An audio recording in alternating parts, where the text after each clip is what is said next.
So I'm trying to compose my blog post for tonight. And I'm thinking, it sounds really believable that I went to prison and hugged a bunch of really nice prisoners while a DJ Busy threw on some records and Richard Branson told me where I can score some free heroin.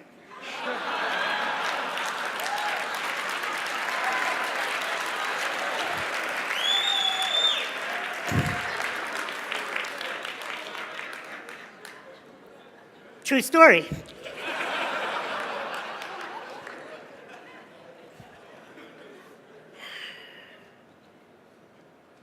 Lesson number 1. Never believe a prediction that doesn't empower you.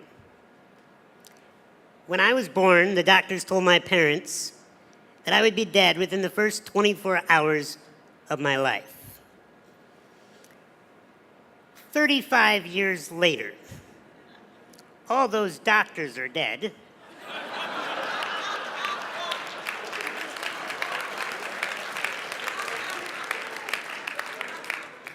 And I am the only doctor that remains.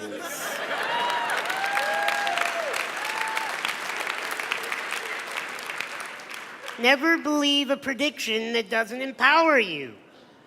How many predictions have been thrown at you your whole life? If you believe predictions that do not empower you, you will wither away and die. Either physically die or your spirit will die as you just walk around the world like a carcass that is just following the masses. You will be given a lot of titles in your life. You will be told so many different things. You must only listen to that which empowers you. I have a belief that has served me in my life, and that is that everyone is rooting for me to win, even those that do not know it. And I am not here today to tell you that I have had adversity in my life, and so therefore I know what you're going through. I don't have a clue what any of you are going through in your lives. I did not grow up in your neighborhoods, more than likely. I did not have your set of parents, nor do I live in your body. I have not had the events that you've had happen to you. I can tell you I am only an expert on one thing, and that's how to be me. And I do it well.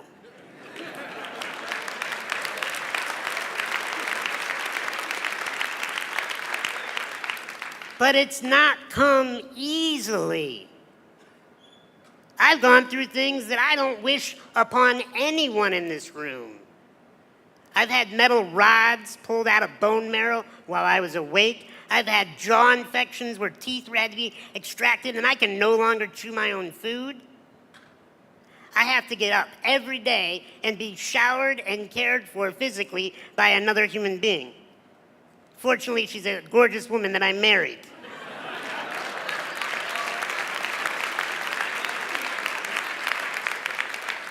I get stared at everywhere I go, and the moment people meet me, if they don't know a thing about my resume, they automatically, just by the human nature, think to themselves, oh, it must be so difficult to be that man. If somebody pities me, they're wasting their time. Because I have chosen a life of strength. And I am here to help you choose a life of strength. But I'm going to tell you, we've talked about drugs here. You know what the worst drug to ever hit the human race is? Pity. The moment you feel sorry for another person, or the moment you feel sorry for yourself, you're hosed. You are totally, completely frozen in potential. We cannot pity ourselves. We cannot pity you. Yes, I get to go home today. Yes, I get to have what many would call freedom, but I'm going to talk to you about freedom, about what I really choose to see freedom as. Because like I said, you cannot believe predictions that do not empower you. The second lesson today is you are not your condition. You are not. I am not disabled. Sure, I'll take the handicap parking privileges. But that does not define me as a man. Not able. I've been looked at and treated my whole life as if I am not able. I have had to rise above and show people that the only disability is one's refusal to adapt. You have to adapt to whatever environment you're in, even if it's prison.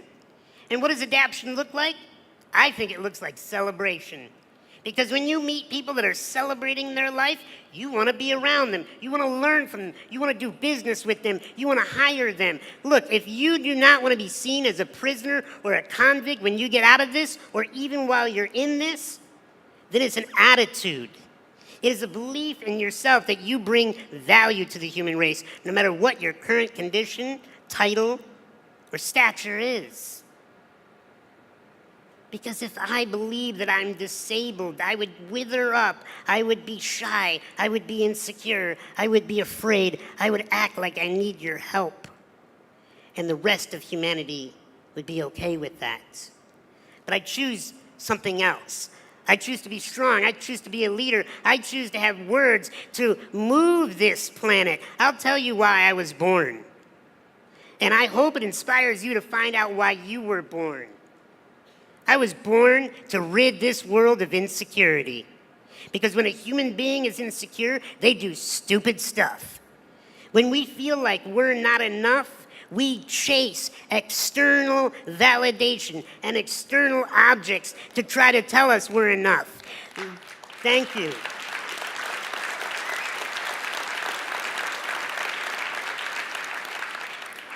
You are enough. I'll tell you, I made a pledge as a therapist to love all human beings no matter what they've done. Because deep down inside, I've found that every human being just wants to be loved. Even if they're tough, even if they're scary, even if they're vicious, you get them in the right position at the right time, they'll tell you the truth. They just want to be loved. You know who they want the love from the most? Not their moms, not their dads, not their wardens, none of these people. They want to be able to look in the mirror and love themselves. And if you can figure that out, then you're going somewhere.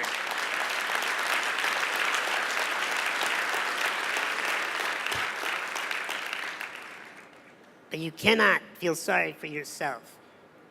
When you feel sorry for yourself, you will wither. But there's a contradiction to feeling sorry for yourself. At the opposite extreme, it's what I call bullying yourself, beating yourself up, being your own enemy and telling yourself that all those predictions, those negative opinions, they're true, they're right, you're washed up failure, you're not going to amount to anything. Bullying yourself is the most dangerous thing that you could do. You cannot afford to pity yourself. You cannot afford to bully yourself. You have to love yourself. Because the last lesson that I'm going to share with you today, that is, I'm going to teach you what the real prison is. It's not surrounded by barbed wire, electrical fences. The real prisons do not have guards. The real prison's up here. And we all got it.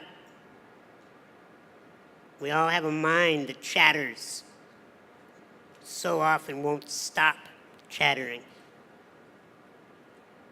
Do you know where your salvation is? It's not outside these walls. I've met so many people that are so extremely successful and famous that are in prison because they're stuck in their minds, bullying themselves, pitying themselves. True freedom is dropping down out of that mind. And what my wife has taught me is drop into your heart, into mastering this beating thing that is more than just sending blood to the extremities. What is it doing? It's sending emotional possibilities, infinite possibilities of choice in our behavior, in our life, in our attitude.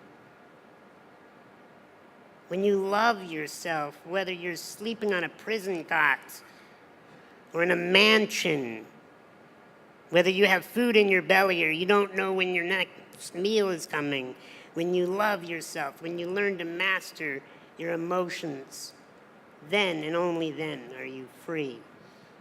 I love you, each and every one of you, and I wish you freedom within these walls. God bless.